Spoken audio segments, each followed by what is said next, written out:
수험생 여러분 반갑습니다. 자, 이제 드디어 2023년 34회 공인중개사 자격시험에 대한 이제 첫 출발이 진행되었고, 여러분 너무나 잘 아시다시피 지금 하고 있는 우리 공인중개사법 및 실무에 관련되는 내용은 우리 자격시험에 있어서는 효자 과목이죠. 여러분 1차 과목에 민법과 개론이 있습니다. 그 다음 2차 과목에 지금 오늘 출발하고 있는 공인중개사법, 그리고 부동산 공법, 공시세법으로 구성이 되어 있는데 2차 과목 중에서 가장 중요하다라고 이야기하는 공인중개사법 시간입니다. 뭐 주변에 또 여러분들에게서 많은 이야기를 들으셨겠지만 어차피 1차 과목 민법과 개론이 통과가 되면 2차 시험에 합격을 해야 자격증을 손에 쥡니다. 그럼 여러분들은 자격증을 쥐려고 지금 오신 분들이죠. 행여 어떤 분은 우스갯소리로 고상한 인격을 양성하고 싶어서 중개사법을 듣는다. 그러면 웃기는 이야기 됩니다. 고상한 인격을 수업하는 자리가 아니죠. 자, 반드시 고득점해서 어려운 과목의 점수를 보태해 주어 여러분이 자격을 취득하는데 길잡이가 되어야 될 공인중개사법이 출발을 했습니다. 자, 이제 지금부터 이제 내년 시험 치는 10월 달까지 우리 같이 중개사법으로서 합격하는 데 많이 도움이 되었다라는 평가와 인사를 듣고 싶어서 출발하고 있습니다. 자, 그런 시간이 출발을 했고, 자, 이 기본 과정에서는 최소한 전 내용을 다 볼 겁니다. 그러니까 지금 주어진 교재가 비교적 두껍죠. 자, 이 교재에 있는 내용들을 거의 빠뜨리지 않고 출발할 테니까 여러분들도 교재의 어떤 부분은 보고 어떤 부분은 안 볼 거다 이렇게 예측할 필요 없이 전 부분을 다 보면서 출발하도록 그렇게 예정을 해봅니다. 자, 그런 공인중개사법이 출발했고, 우리 공인중개사법은 이 중개업의 유래라는 20페이지부터가 이제 첫 단원입니다. 그래서 교재 20페이지를 펴주시기 바랍니다. 자, 교재 20페이지를 펴셨나요? 자, 중개업의 유래 이렇게 출발했고, 이제 우리 단원은 여기서부터 출발을 했는데, 유래를 다른 표현으로는 중개업의 연혁이다 이렇게 체크하고 있습니다. 자, 연혁이라는 말은 역사적인 모습인데 아주 오래전에 한번 출제가 됐습니다. 지금 이제 34회 시험까지 왔는데 이 연혁은 아주 오래전에 한번 출제가 됐던 단원으로서 서론이죠. 그러니까 지금 34회를 시험 치는데 한 번 나왔으니까 뭐 거의 무시해도 될 정도의 수준인데, 그래도 우리 중개업법, 중개업에 대해서 공부를 하시려면 그래도 유래 정도는 한번 보고 가야 되겠다. 그래서 20페이지 주제가 중개업의 연혁입니다. 역사적인 모습이다. 그런 뜻이죠. 자, 오래전에 출제가 되었다는데 출제가 됐다는 단원이 첫째 줄에 있습니다. 1. 객주와 거간이라는 내용이 보입니까? 자, 우리나라 부동산 중개업의 효시는 고려시대의 객주로 보고 있다. 그래서 오래전에 출제됐던 문제, 다음 중 중개업의 효시가 무엇입니까? 같이 줄 거고 계십니까? 자, 효시가 무엇입니까? 해서 답은 객주다. 이렇게 출제를 했습니다. 자, 그러면 여러분들은 객주가 뭐냐? 지금 이런 역사적인 모습을 논할 자리는 아니지만 이 효시라는 말은 날아가는 화살의 제일 앞부분을 효시라고 합니다. 다시, 효시가 뭐라고요?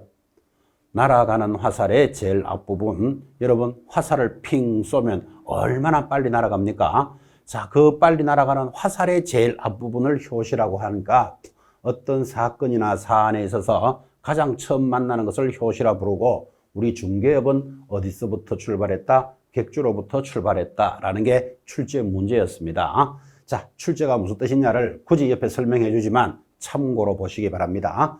공부 못하는 사람의 특징 이런 거 줄 긋고 체크하시는 분 전형적으로 공부 안 되는 분이죠.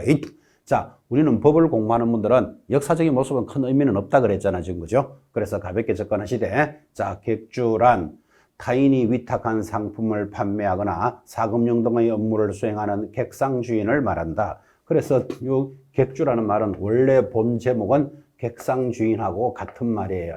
그래서 여기서 객상주인에서 객주라는 말이 보입니다. 그때 객상주인은 타인의 상품을 위탁한, 맡긴 것을 판매해 주거나 업무를 수행하는 자로서 주로 객주에 소속되어 타인 사이에 물건 거래 흥정을 붙이는 사람을 거간이라 이렇게 불렀고, 이 거간은 취급하는 물건의 종류에 따라서 우거간 하면 소를 소개하는 사람, 예전에는 소, 말 이런 것들이 중요한 재산이었겠죠. 말을 소개하면 마거간 그랬겠죠. 자, 비단이나 포목 같은 것들을 거래하면 포목거간, 뭐 인삼을 거래하면 인삼거간 등 다양한 종류로 분류가 되었습니다. 이렇게 설명을 하니까 자, 이 단원에서 여러분이 하나 짚어야 될 것. 우리 중개업의 효시는 어디서부터 출발했다? 객주에서부터 출발했다. 요거 하나를 기억합니다. 자, 그러면 이제 객주에서 출발을 했는데 이 객주에서 일을 하던 사람이 있었겠죠. 자, 그래서 내려가면 상단에 2번 각회, 객주 거간 규칙이라는 게 만들어지고 이때 각회라는 것은 집가자입니다. 집을 소개하는 사람을 각회. 그래서 객주 거간 규칙이라는 말은 1번 조선 후기에 접어들면서 객주에 소속되어 있던 거간들이 독립을 하여 본격적인 활동을 하였는데 자, 이 중에서 토지나 가옥을 전문적으로 우리는 이제 토지가 부동산이죠. 가옥, 집이죠.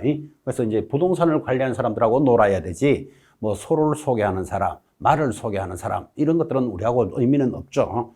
자, 그래서 토지나 가옥을 전문적으로 중개하는 거간을 집을 소개하니까 각회 이렇게 불렀고 한자 말이죠. 이를 굳이 우리말로 바꿔서 가거간 집주름이라고 불렀는데 이 각회는 우리나라 최초의 독자적인 중개업의 개공사로서 의미를 지닌다 그랬습니다. 자, 그럼 이렇게 되겠죠. 시험에 출발하기를 최초로 중개업은 어디서부터 출발했느냐 하니까 객주 하나 기억하시고 거기서 부동산을 관리하던 사람이 있었겠죠. 우리는 부동산하고 노는 사람들이니까 부동산을 관리하는 사람을 뭐라고 불렀다? 각회 또는 가거간 집주름들이 지금 말하는 개업 공인중개사의 역할을 했다. 그렇게 정리하면 되겠죠. 자, 이들 거간이 타인간의 각종 거래 행위에 직접 개입해서 흥정을 붙이고 계약 성립을 받는 대가를 구전이라 하는데 이 구전 하는 말이 이제 지금 말로 하면 중개수수료다 그런 말이겠죠. 자, 이런 사람들이 보던 장소를 복덕방이라 하였고 복덕방이라는 말도 참 오래된 이야기죠. 이는 생기복덕이라는 말에서 연유했다. 생기복덕은 이 복과 덕이 일어나는 생활하는 곳. 그 아주 좋은 말이죠.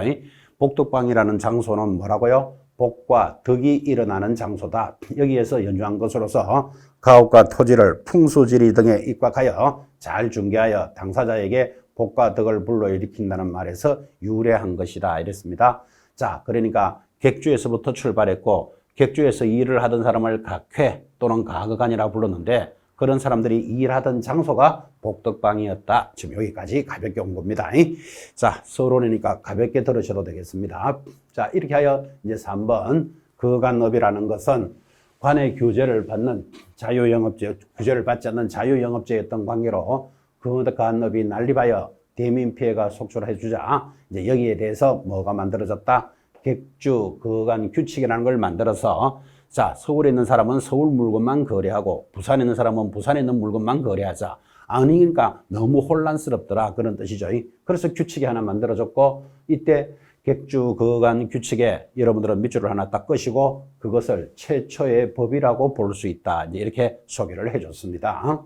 자, 이때 4번 1893년에는 거간업을 하는 사람은 엄격한 신원조회를 거쳐 한성부에서 발급해주는 거간 인가증이 있어야 영업을 할 수 있었다. 즉 이때 거간업은 인가를 받고 영업을 했다라는 취지를 지금 설명했죠. 자, 그렇게 해서 이제 역사적인 모습을 가볍게 보고 있습니다. 자, 이제 3번 넘어가면 소개영업 취체규칙이라는 말이 따라오는데 여러분 취체 이 말은 단속하다 이런 뜻이에요. 지금은 이런 말 사용하지 않죠. 그래서 일제시대 때 일본 말을 소개 영업 취체라고 하면 취체라는 뜻은 단속하다 이런 뜻이니까 소개 영업을 하는데 단속하는 규칙이 만들어집니다. 그래서 일제시대 초기에는 일본인의 부동산 활동을 보호하고자 거간 인가제를 폐지하여 자유영업제가 되었으나 그 후 1922년 조선의 부동산에 관한 정보를 장악하고 식민지 정책을 정착시키기 위해서 경기 도령으로 소개 영업 취체 규칙을 제정하여 엄격한 허가제로 전환했습니다. 아, 그럼 여러분들은 일제시대 때는 허가제로 중개업을 하였구나. 이렇게 기억하면 되겠죠. 자, 그때 이 소개영업 취체 규칙을 우리나라 최초의 근대화된 법령이란다. 요 정도는 밑줄을 껐습니다. 아까 최초의 법은 뭐라고요? 객주 거간 규칙이 있었다면 근대화된 법 하면 소개영업 취체 규칙 이렇게 정리를 합니다. 드디어 해방이 됩니다. 이제 일제시대까지는 역사적인 모습이니까 큰 의미는 없다 그랬죠. 또 무슨 일제시대 때가 우리에게 자랑스러운 시절도 아니죠. 그래서 이제 4번부터 잘 보셔야 됩니다. 자, 4번 소개영업법이 만들어졌는데 해방이 되고 난 뒤에 시대의 변천으로 이제 부동산에 관련되는 내용들을 관리하는 소개영업법이 1961년에 제정이 됩니다. 자, 여기서 체크해 볼 것. 이런 소개영업법은 현행 공인중개사법과는 달리 여기 밑줄 긋습니다. 부동산 외의 동산을 소개하는 것도 소개영업법에 따라가니까 우리는 앞으로 부동산을 배우는 분들이지 공부하는 분들이지 동산하고는 관련이 없지만 이 소개영업법은 동산까지도 관리를 했다. 그때 이런 부동산과 동산을 소개할 때는 신고제를 채택했습니다. 자, 그러면 소개영업법이라는 제목 옆에다가 크게 신고제 이렇게 하나 적습니다. 그래서 소개영업법 옆에 신고제로 가였다라는 게 제일 큰 의미가 있고 여러분 거기 관련되는 내용은 참고로 봅니다. 자, 이렇게 해서 이제 소개영업법으로 부동산 중개가 진행이 되었는데 그때 상단에 보면서 한번 이 법 위반 시의 처벌도 영업정지만을 규정하고 손해배상 책임에 대한 규정이 없는 등 여러 가지 한계가 있었기 때문에 이제 1983년도에 부동산 중개업법을 만들기 시작했다라고 역사적인 모습을 전행했습니다. 자, 지금 이제 서론에서 가볍게 입문하셨는데 지금까지 쭉 했던 내용에 대해서 시험에서 가장 중요한 내용이 예를 들어서 뭘까요? 하면 여기죠. 규제 연역을 여러분 체크하셔야 됩니다. 자, 법이라는 것은 규제를 하는 거죠. 그죠? 자, 규제를 하는 연역이기 때문에 이 지나간 단원에서 만약에 시험 문제를 낸다면 장난이 아니죠. 다음 중 중개업의 규제 연역이 올바르게 된 것을 찾으시오. 자, 자유제로부터 출발하여 인가제, 자유제, 허가제, 신고제, 허가제, 등록제 또 2번 해놓고 인가제, 자유제, 승제, 등록제 3번 인가제 해서 이 5개 지문을 던져놓으면 문제가 한 페이지죠, 완전히. 그래서 어느 절차가 맞느냐, 틀렸냐, 이렇게 가면 정신도 없는데, 지금까지 공부했던 걸 딱 정리하면, 그 옛날 중개업을 효시 시작할 때는 자유롭게 하였을 것이라는 데 대해서는 여러분들 이유가 없죠. 그 옛날 고려시대 때부터, 시험에 합격한 사람만 중개업을 해야 된다. 그렇지는 않았겠죠. 자, 그 옛날에는 자유롭게 시작했다. 요거 자유제를 첫 번째 규제로 잡으셔야 됩니다. 그 다음 살짝 지나갔지만 아까 객주 거간 규칙은 인가제라는 게 보였고 조선시대에서 나라가 망하면서 자유제로 바뀌었다가 일제시대 때로 접어들면서 가볍게 허가제라는 게 지나갔죠. 그리고 일제시대 때가 끝나면서 아까 표시하셨죠. 소개영업법은 신고제로 도입을 했고 자, 이 신고제로 도입했던 것을 중개업법에 관련되는 것으로서 83년도 제정할 때는 허가제로 도입을 했습니다. 그 허가제가 지금은 등록제로 가고 있는데 자, 이 절차를 하나하나 다 기억한다는 건 무리죠. 그래서 해방이 되고 난 뒤에만 체크를 합니다. 자, 해방이 될 때는 신고제로 가던 것이 우리 중개업법은 허가제로 도입을 했다가 현재는 등록제로 가고 있습니다. 자, 그러면 현재는 등록제니까 이 규제의 순서가 올바른 걸 찾아라고 이 많은 내용들을 나열을 했더라도 여러분들은 첫 번째 자유제, 그 옛날에는 자유롭게 했을 것이다. 여기에 대해서는 이유가 없죠. 자유제 딱 잡아놓고 중간에 인가, 자유, 성인은 어떻게 움직이더라도 마지막에는 항상 신, 허 등으로 규제하였다. 이 부분만 기억을 합니다. 그럼 이 순서를 어떻게 뒤섞더라도 제일 첫 번째 뭐를 찾아낼 것? 자유제. 그 다음 중간에는 어떻게 바뀌더라도 역사적인 모습이니까 고민 안 해도 된다 그랬죠. 마지막에는 신, 허 등으로 규제하였다. 신, 허 등을 기억하셔야 됩니다. 덤으로 지금 현재는 등록제로 규정하고 있다는 것도 잘 보셔야 됩니다. 자, 그러면 신, 허 등을 기억하면 되니까 신, 허 등이라는 표현이 말이 잘 안 되시는 분은 신, 호 등으로 규제했다. 이렇게 들어놓습니다. 여러분 밖에 나가면 사거리에 신호등이 있죠. 신호등이 무슨 역할을 하죠? 파란불이 오면 가세요. 빨간불이 오면 서세요라고 교통을 규제하는 게 신호등이죠. 그러면 우리 중개업도 어떻게 규제를 했다? 신호 등으로 규제했다 정도로 정리를 합니다. 자, 이 정도 내용을 다시 돌아가서 막 복습한다, 빨간 볼펜 한다, 별표한다 그럴 내용 아니죠. 들은 자리에서 바로 이해를 합니다. 그 옛날에는 자유롭게 하였을 것이다. 그래서 시간이 지날 때 중간에 있는 내용들은 관심 가지지 않아도 된다 그랬죠. 어떻게 바뀌더라도 역사적인 모습이니까 편안하게 보시면서 마지막으로는 신호 등으로 규제했다. 이 부분은 익히셔야 됩니다. 그래서 신호 등으로 중개업은 규제가 되었고 덤으로 지금 현재는 등록제다라는 말도 이해를 해 놓으셔야 됩니다. 이 등록이라는 말을 하나를 가지고 1년 동안 이 중개사법이 진행이 됩니다. 그래서 신호 등으로 규제했다. 이 부분이 제일 중요한 겁니다.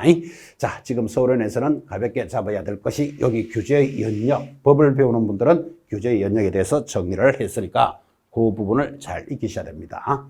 자, 이제 어쩌면 지금부터가 이제 본론이죠. 여러분이 공부하시고 40문항이 출제되는 우리 공인중개사 법령은 이렇게 구성이 되었고 이런 목적으로 갑니다.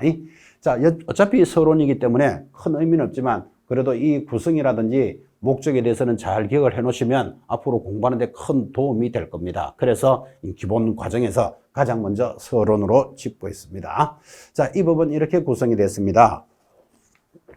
첫 번째, 공인중개사법이 있습니다. 자, 자격을 취득하여 개업 공인중개사가 된 후 공인중개사의 중개 업무에 관련된 내용으로서 모두 51개 조문으로 구성이 되어 있는데 51 이런 것들은 여러분이 기억할 필요는 없고 참고로 듣습니다. 자, 51개 조문으로 구성되었고 좀 전에 들으셨다시피 1983년도에 제정이 되었고 지금으로부터 약 40년이 지났습니다.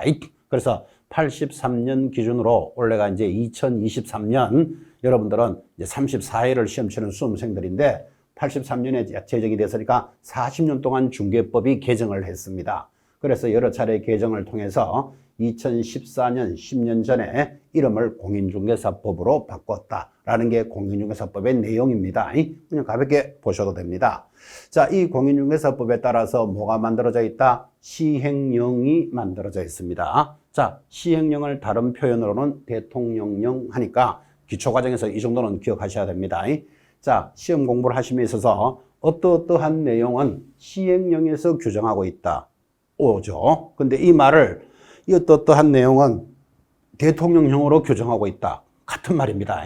이게 같은 말이니까 시행령을 대통령령이란다를 기억해 놓으셔야 되는데 이 가벼운 내용을 정리를 안 해 놓으니까 아니 어떤 내용은 시행령에 있다는데요. 어떤 내용은 대통령령에 있다는데요. 이게 무슨 차이입니까? 이렇게 질문하고 있으면 날새죠. 어차피 내용은 고사하고라도 시행령과 대통령령이 같다는 것도 모르고 공부를 하고 있으면 그럼 뭐를 알고 있는데 이런 문제가 되잖아. 그죠? 그래서 기초지만 기억해 놓으셔야 돼요. 자, 다시 묻습니다. 시행령을 뭐라 부른다? 대통령령. 같은 말입니다. 법을 국회에서 만들면 대통령령인 행정부에서 시행한다. 그런 뜻이에요. 그래서 시행령을 대통령령이라는데 자, 이 시행령 대통령에서는 중요한 게 사무소 등록 기준, 과태료 부과 기준 이런 것들이 대통령령으로 규정이 되어 있습니다. 시험에 나온 바 있습니다. 어떤 내용인가 하면 자, 과태료의 기준은 대통령령으로 정한다. 이런 게 시험 지문에 들어왔죠. 그래서 가볍게 입문합니다. 자, 어떤 큰 기준에 대해서는 그죠? 대통령이 높은 사람이니까 대통령령으로 정리를 하는구나. 그 대통령령을 다른 표현으로는 시행령이라고 합니다. 자, 그런데 대통령이 시행을 하는데 대통령이 부동산에 관한 것만 시행할 수는 없죠. 대통령이 해야 될 게 국방, 사회, 문화, 외교, 기업에 관련되는 전체들 다 관리하는데 대통령이 부동산만 관리할 수는 없으니까 이걸 각부 장관한테 맡깁니다. 자, 그럼 부동산에 관련되는 것은 누구한테 맡겨져 있다? 우리는 국토장관에게 맡겨져 있겠죠. 그래서 대통령이 국토교통부 장관에게 맡기는 것을 시행규칙이라고 부릅니다. 그 법이 그렇게 만들어져 있죠. 자, 법이 있으면 대통령령이 있고 대통령령에 따라서 각 장관들 국토교통부 장관에게 맡겼으니까 국토교통부령이 있는데 이 국토교통부령을 일명 시행규칙이랍니다. 같은 말입니다.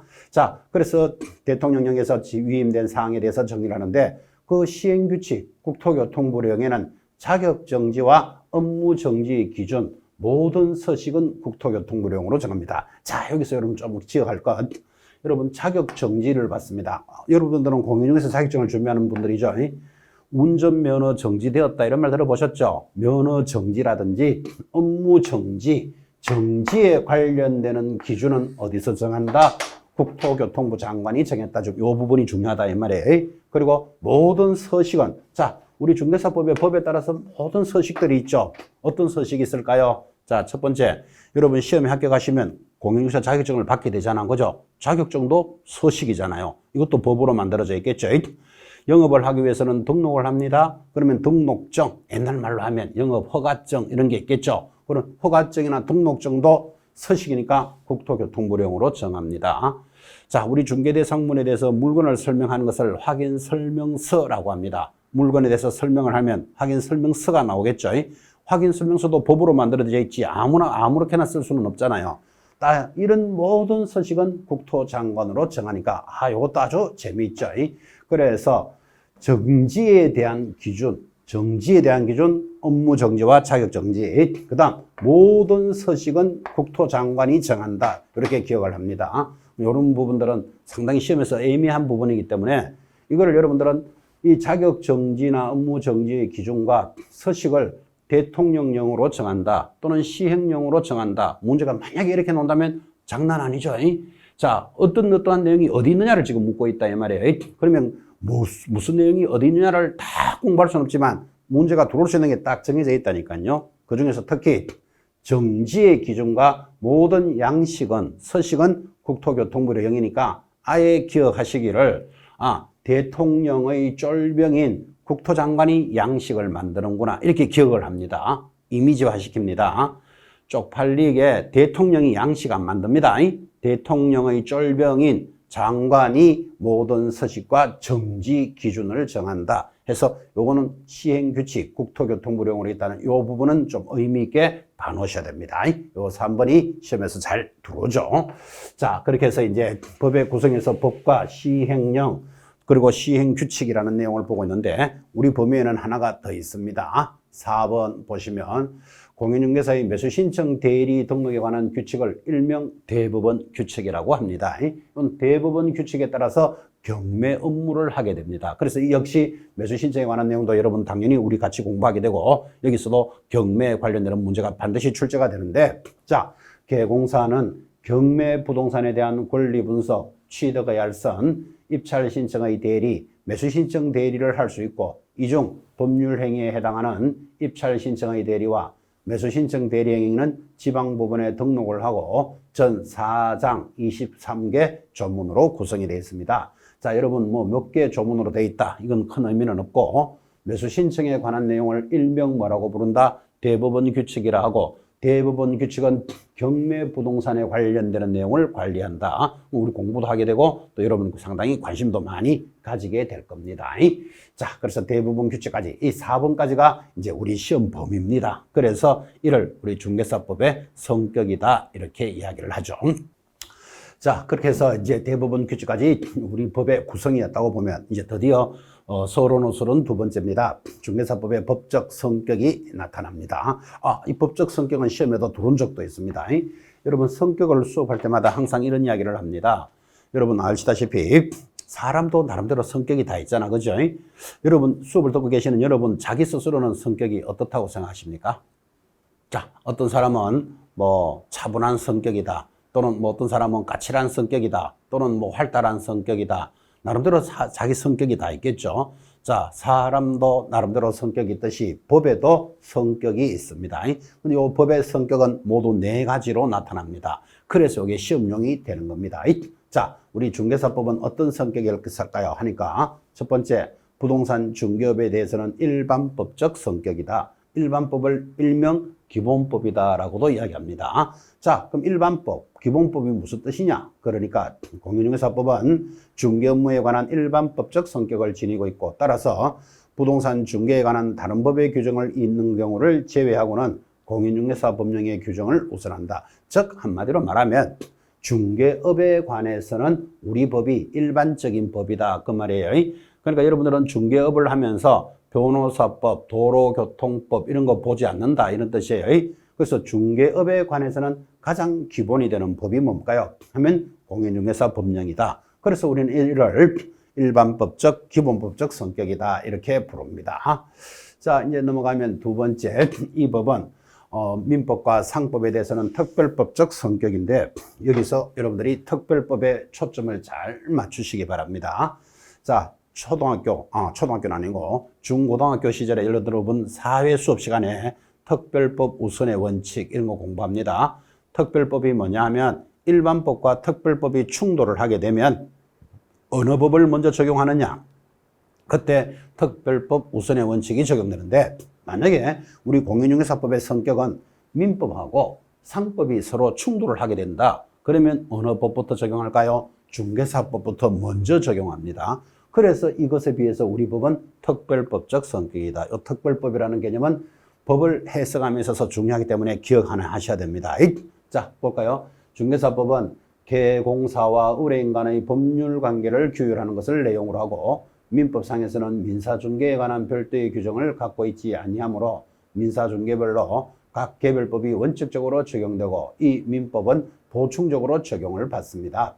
자, 이때 민사중개에 속하는 부동산 중개도 민법이 우선 적용되어야 하나 개별법, 지금 우리가 공부하고 있는 공인중개사법이 존재하므로 공인중개사법은 민법에 대한 특별법이라고 할 수 있다. 그래서 어떤 내용이 민법에도 있고 상법에도 있다. 그러면 중개사법하고 충돌을 한다면 어느 법을 먼저 적용할까요? 중개사법을 먼저 적용합니다. 왜? 중개사법은 특별법이기 때문에 그렇게 설명을 합니다.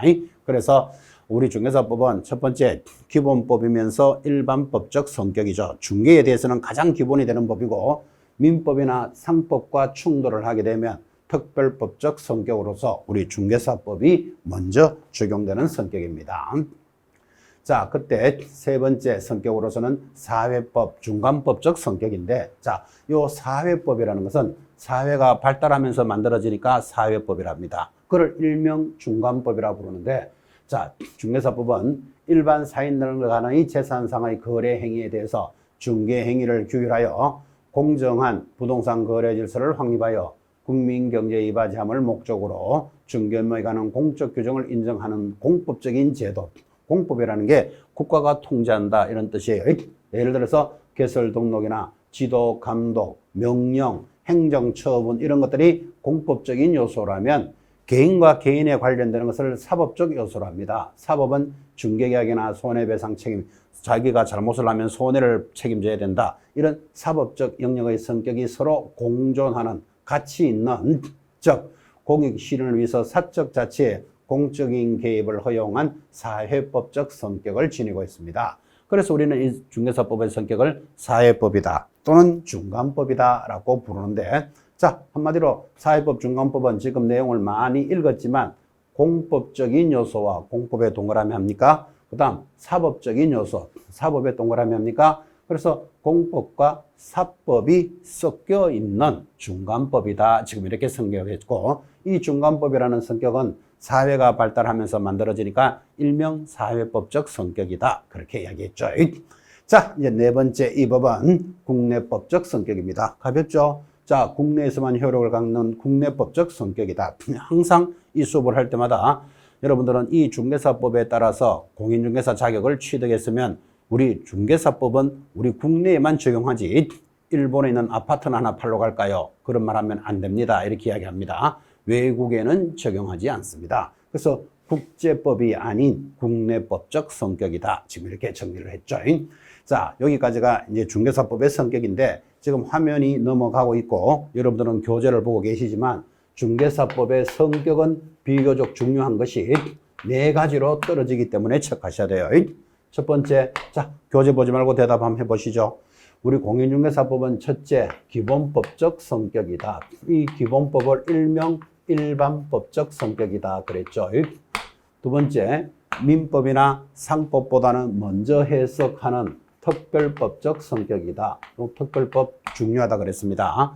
자, 어떤 내용이 민법에도 또 뭐 상법에도 중개사법에도 만약에 같은 내용이 있다면 어느 법부터 적용한다? 중개사법부터 먼저 적용합니다. 그래서 그것을 특별법적 성격이다. 세 번째, 좀 전에 공부하셨지만 사회법적 성격인데 이 사회법이라는 것은 사회가 발달하면서 만들어지니까 사회법을 일명 중간법이라고 한다. 이 중간법이라는 것은 공법적인 요소와 공법이라는 게 국가가 관리하는 법을 공법이라고 합니다. 사법적인 요소를 포함하고 있다. 그래서 국가가 통제하는 공법적인 요소와 개인과 개인에 관련되는 사법적인 요소가 포함되어 있으니까 중간법이다. 중간법을 다른 말로는 사회법적 성격이다. 그렇게 했죠.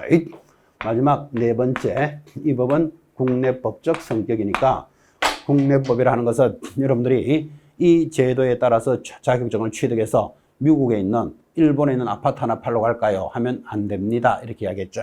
왜? 이 법은 국내에만 적용합니다.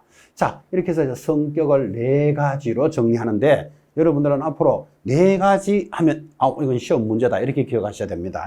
여러분이 만나는 시험은 오지선다형 5개 중에 하나를 골라라 이런 학생들이죠.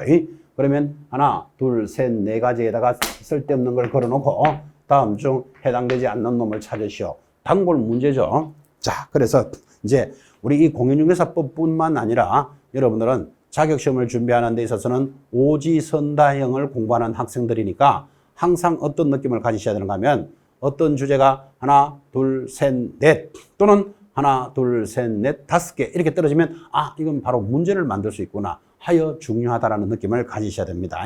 아직까지는 잘 안 되시죠? 이제 앞으로 수업을 하면서 이런 이야기를 굉장히 많이 할 겁니다. 그리고 어떤 이렇게 난해한 많은 내용들이 주어져 있으면 항상 이 내용을 하나, 둘, 셋, 넷, 5개 또는 하나, 둘, 셋, 넷 자꾸 자르는 연습을 하셔야 되고 여러분들은 어차피 오지선다형을 관리해야 될 수험생들이기 때문에 그렇죠.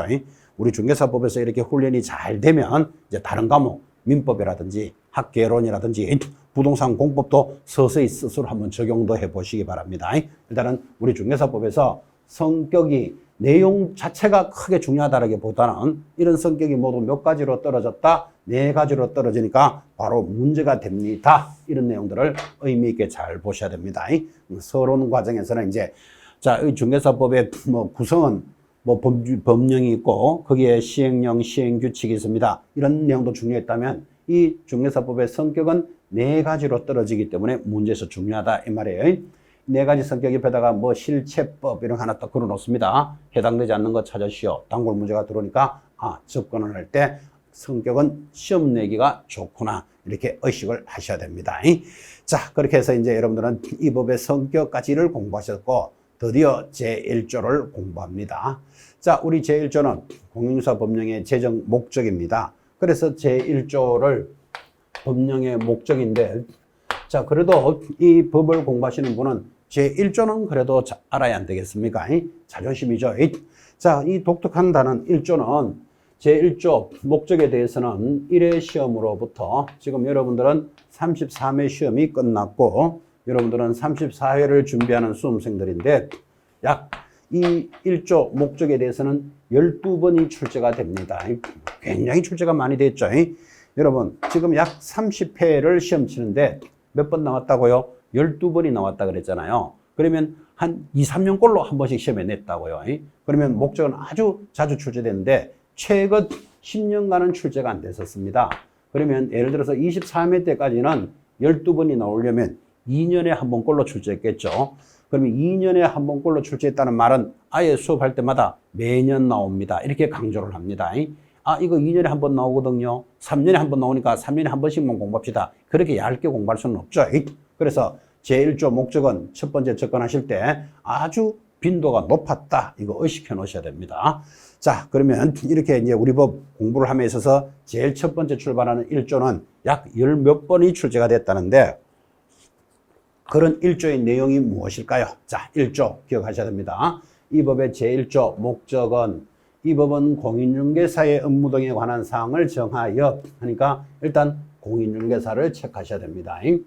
자, 첫 번째 공인중개사의 업무에 관한 사항을 정하여 그 전문성을 제고합니다. 전문성이 제고가 되면 중개업을 건전하게 육성합니다. 육성하죠. 하여 국민 경제에 이바지함을 목적으로 한다라고 하여 제1조가 나타나는데 이 내용을 가지고 12번 문제를 냈다 이 말이에요.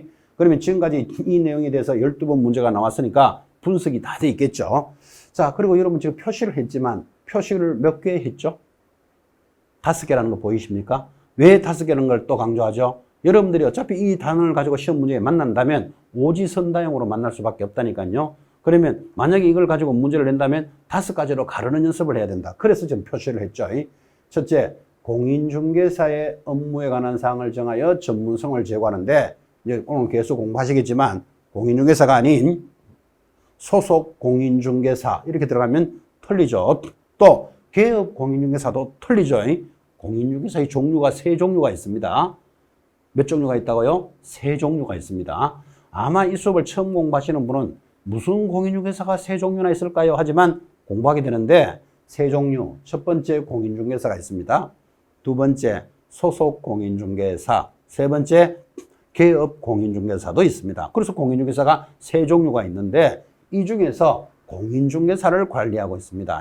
공인중개사의 업무에 관한 사항을 정하여 그 전문성이 제고가 되면, 자, 전문성을 제고하는 것을 공신력을 제고하고 하면 틀리겠죠. 얼마나 좋은 말입니까? 여러분, 공인중개사의 공신력도 중요하지만 목적에는 아니라니까요. 전문성을 제고합니다. 제고가 되면 중개업을 건전하게 육성합니다. 이때 여러분들은 중개 업무를 글자 한자 더 들어오면 틀린 거 찾아내겠나요? 웬만큼 눈 밝아가지고 못 찾아냅니다. 중개업이라 그랬지 중개 업무가 아니죠. 중개업을 건전하게 육성합니다. 자, 이 육성하는 것을 건전하게 지도하고 하면 틀리는 거 찾아내겠나요? 또는 건전하게 지도 육성하고 이렇게 막 들어온다니까요. 그래서 제1조 목적은 대충 설렁설렁 공부하면 무조건 틀리게 되어 있습니다. 그래서 지금 1조 목적을 딱 공부하실 때 글씨 하나, 토시 하나, 문구 하나까지 정확하게 보셔야 된다고. 그렇게 시험을 12번을 출제했다 이 말이에요 지금. 자, 그래서 건전하게 지도 육성하는 게 아니고 육성합니다. 육성하여 최종 목적은 뭐다? 국민경제 이바지함을 목적으로 한다. 이 국민경제를 이어지는 내용에서 국민의 재산권을 보호한다, 국민의 소유권을 보호한다 이런 말 들어가면 틀리겠죠. 자, 근데 다 좋은 말이잖아, 그죠? 제1조 목적은 이 부동산에 관련된 내용이니까 뭐 투기를 억제하고 막 이런 말들도 막 연결되는데, 투기 억제가 그렇게 좋은 말이지만 목적에는 들어가지 않습니다. 또 부동산에 관련되는 수요 공급을 조절하고 그런 말도 없잖아 지금, 그죠? 그래서 제1조 목적은 12번이나 출제되면서 어떻게 건드렸다는 걸 의식해 놓으셔야 돼요. 자, 그래서 이러한 제정 목적은 국민들이 이 법의 입법 취지나 목적을 정확하게 파악하고 이해할 수 있도록 함과 동시에 이 법의 근본 이념이자 법조항을 해석하는 기준이 되기도 한다 하고 보충 설명을 했습니다. 자, 이제 여러분들한테 전달하는 건 제1조 목적은 아주 많이 출제되었습니다. 최근에는 잘 안 나왔습니다. 그렇지만 제1조 목적을 모르고 2조부터 공부한다는 것도 웃기는 이야기잖아, 그죠? 그래서 자존심을 걸고 1조는 공부하셔야 됩니다. 자, 1조 목적을 공부하려면 첫 번째 단어가 뭐죠? 공인중개사 체크하셔야 됩니다. 두 번째, 전문성을 제고하면. 세 번째, 중개업을 건전하게 육성합니다. 최종 목적은 국민의 재산권 보호에 기한 국민경제에 이바지한다 해서 국민경제까지 5가지를 익히셔야 됩니다. 자, 그래서 제1조 목적은 어떻게 연결되었고 시험이 어떻게 나올 겁니다를 소개해 드렸는데, 자, 여기 보시면 보충학습 교재 하단에 있죠. 중요사항 정리해서, 자, 중요사항 정리를 하니까 이게 중요합니다 하고 별표를 해야 될 문제는 아니고 이것들이 다 틀리게 답으로 출제했던 것들입니다. 예를 들면 국토의 효율적 이용, 여러분 부동산 공법 등을 통해서 굉장히 많이 듣게 될 겁니다. 국토의 효율적 이용이라는 말. 자, 부동산업을 육성하고 우리는 중개업을 건전하게 육성합니다. 이 부동산업 이런 것들은 좀 조심하셔야 된다니까요. 부동산업이라는 게 얼마나 범위가 크겠어요. 이 부동산이라는 것은 이사를 하는 것도 부동산에 관한 거고, 인테리어도 부동산에 관한 거고, 땅을 파내는 것도 부동산에 관한 건데, 우리는 이런 총괄적인 부동산업을 관리하지 않습니다. 그 중에서 중개업을 건전하게 육성합니다. 중개업이라는 것은 오늘도 공부하겠지만 물건을 파는 자, 매도인과 사는 자, 매수인 사이에 연결해 주는 게 중개지. 그런 것들이 모든 부동산업에 들어가 있지만 부동산업을 육성한다 하면 틀린다 이 말이에요. 우리는 중개업을 건전하게 육성합니다. 자, 부동산 개업 공인중개사를 적절하게 규율하고, 자, 개업 공인중개사도 적절하게 규율은 돼야 되겠지만 목적에는 해당되지 않죠. 또 중개 업무의 적절한 규제, 부동산의 수요 공급의 조절, 얼마나 내용들이 좋은 말씀들입니까? 수요 공급의 조절. 지금 부동산의 아파트가 미분양이 되었다 이런 말 들어보셨나요? 미분양이 왜 되죠? 수요 공급의 조절이 안 됐잖아, 지금 그죠? 자, 사고자 하는 사람은 100명인데 아파트를 1000채를 지어놨어요. 그러면 900채가 남겠지. 미분양이잖아, 그죠? 근데 가끔씩 어떤 지역의 아파트는 당첨만 되면 로또가 되는 겁니다. 받기만 하면 뭐 피가 1억 5천이 붙었습니다. 이런 말도 들어보셨나요? 자, 사고 싶은 사람은 100명 있는데 아파트가 10채밖에 없어. 그러면 웃돈을 주고 사는 게 피잖아, 그죠? 결국은 이런 것들이 모두 부동산에 관련되는 수요 공급의 조절이라는 문제에서 연결되니까 부동산에 있어서 수요 공급의 조절은 굉장히 성경과 같은 말씀이죠. 자, 그렇지만 목적에는 해당되지 않습니다. 수요 공급의 조절. 또 투기를 억제하고 좀 전에도 전달했지만 우리 부동산에 관련되는 이야기는 시작만 하면 투기 억제, 투기 방지라는 말이 노래같이 나오지만 목적에는 해당되지 않고 또 국민의 재산권 보호 등은 이 법의 재정 목적이 아니다. 이것들이 다 정답으로 처리했던 틀리게 나온 것들이겠죠.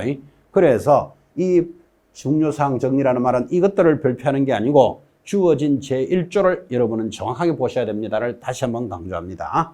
자, 우리 중개사법 제1조 아주 자주 출제되었고 출제를 떠났으라도 여러분들은 자존심을 걸고 1조는 알고 출발하셔야 됩니다. 5개를 기억하시는데 자, 지금 당장 다 할 필요는 없죠. 시험 때까지 확인하면 됩니다. 첫 번째, 공인중개사의 전문성이 제고되면 중개업을, 이걸 부동산업 또는 중개업무 이런 문제 틀리면 안 돼요. 중개업을 건전하게 육성합니다. 육성하지 지도하고 이런 말도 틀린다 그랬고 최종 목적은 국민경제 이바지합니다. 5가지를 이제 시험 때까지 익혀 나갑니다. 이렇게 5가지니까 오지선당에서 또 하나를 고치게 만든다니까요. 그렇게 틀리게 만드는 내용들이 이제 이렇게 연결이 되어 있습니다. 이런 뜻이에요. 그죠? 자, 그렇게 해서 자, 우리 이제 34회를 대비한 여러분들에게 이제 1교시는 말 그대로 중개사법의 서론이 출발되었습니다. 자, 우리가 지금 중개업을 공부하고 있는데 중개업의 역사는 어떻게 되었을까? 이 연역에서 출발했지만 역사 그렇게 열심히 볼 필요는 없고 신호 등을 기억해 놓으셔야 됩니다. 규제는 신호등으로 규제했다. 그 다음 우리 법의 구성 그리고 지금 보다시피 성격 이런 걸 정리됐고 제1조 최종 목적은 국민경제에 이바지한다까지를 이제 서론으로 공부하신 거예요. 이제 잠깐 쉬었다가 제2조 용어의 정의 이제 여기서부터 이제 오리지널 우리 단원이 출발을 하게 될 겁니다. 자, 잠깐 쉬었다가 출발합시다.